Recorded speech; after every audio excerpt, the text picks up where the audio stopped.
In this video, I am going to tell you 5 scientifically proven best ways of learning. The first technique is distributed learning or spacing effect.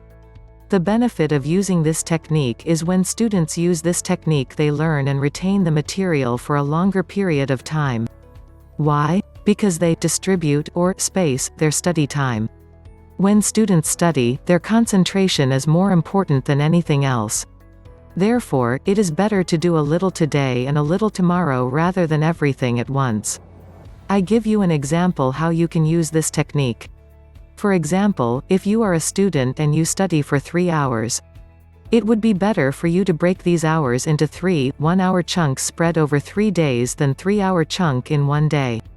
This technique really works because break gives your brain a chance to do a little forgetting. When you show up for the next study session, you have to work a little harder to bring a concept to mind what you had studied. Remember that difficulty is a very good thing for your brain. If you face this difficulty, your brain will go through the process of revisiting the material, and when it will revisit, it will make it stick much better than just buzzing through it in one session. Distributed learning, in certain situations, can double the amount we remember and retain later on. It is a far more effective technique than any other technique. Therefore, if you want to learn and retain, you must have a gap between your study times. It has also a very positive effect on your physical and mental health. The second most powerful way of learning is to teach others. Many great teachers have said that you don't really know a topic until you teach it. Until you make it clear to someone else. It is a proven fact, and it has been mentioned in all the great books on learning. If you study a material, the best way is to tell your brothers, sisters and friends what it all means to you. If necessary, you should write it down from your memory as coherently and clearly as you can. Remember, these apparently simple attempts to communicate what you've learned to yourself or others are not merely a form of self-testing, in the conventional sense. But studying in this way is 20 to 30% more powerful than if you continue sitting on a chair, staring at the material. When you teach others, you are exposed to what you don't know, where you're confused, and what you've forgotten. Explain to someone what you're studying, teach it to your friends. Remember, the process of teaching something to someone is what truly helps us understand it. This is a great idea, and you must apply this way of learning. The third most powerful way of learning is napping or sleeping. There are many benefits of napping and sleeping during study times. In a series of experiments over the past decade, Sarah Mednick has found that people who study in the morning, whether these are words, pattern recognition games, or comprehension of deeper structure, do about 30% better on an evening test if they've had an hour-long nap than if they didn't.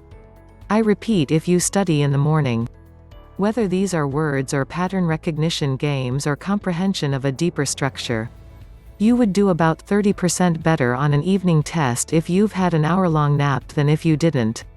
Sarah Mednick, after doing these studies, say, with naps of an hour to an hour and a half, we've found in some experiments that you get close to the same benefits in learning consolidation that you would from a full 8-hour night's sleep.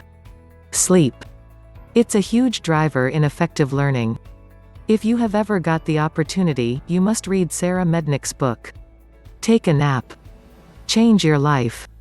This book talks about the importance of napping and becoming more productive. The fourth best scientific way of learning is Zeigarnik Effect. This technique has been founded by Russian psychologist Bluma Zeigarnik. She demonstrated that our mind best recalls stuff that has not been completed yet. High-level mathematicians and successful writers have been using this technique for years as a tool for pushing their work forward. Before going to bed, they take a few minutes to read over the mathematical or literary work they did during the day, especially if they've reached a plateau or feel stuck. The mind then works all night to close the loop, and they wake up in the morning with inspiration, or solution to the problem. This technique is magical, and it is an effective weapon of your mental pump. Why it is an effective weapon of your mental pump and why it works. This technique works because your subconscious mind is there to help you and closes the loop of unfinished work. It's always fun to prime the mental pump before you go to sleep. The last best proven technique is a student's approach on his or her ability to learn and ultimately master it is very important. Dr. Carol Dweck, a leading researcher in the field of developmental psychology, makes the distinction between entity and incremental theories of intelligence. Children who are entity theorist, that is, kids who have been influenced by their parents and teachers. They think in this manner and are prone to use language like, I am smart at this, and to attribute their success or failure to an ingrained or unalterable level of ability.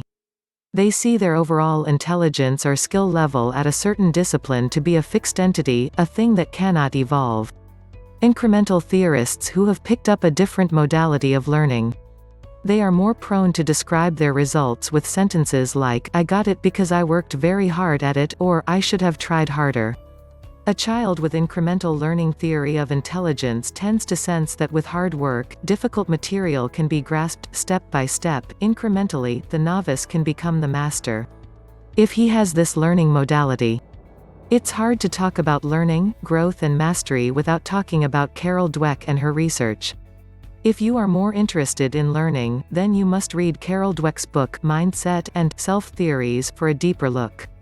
Remember, how you view your intelligence, talent, skills and potential matters a lot. The biggest reason why the fixed or entity mindset is so pernicious. Because everything is about the immediate results and we get afraid to take risks and make mistakes. Remember, if your abilities are fixed, then you won't find any sign of improvement in learning. You must develop growth mindset. Gentlemen, in this video, I have told you 5 scientifically proven ways of learning and I want you to apply these techniques and see the results. Thanks for watching the video. If you like it, please share it with others so that other people would also get benefits from these techniques.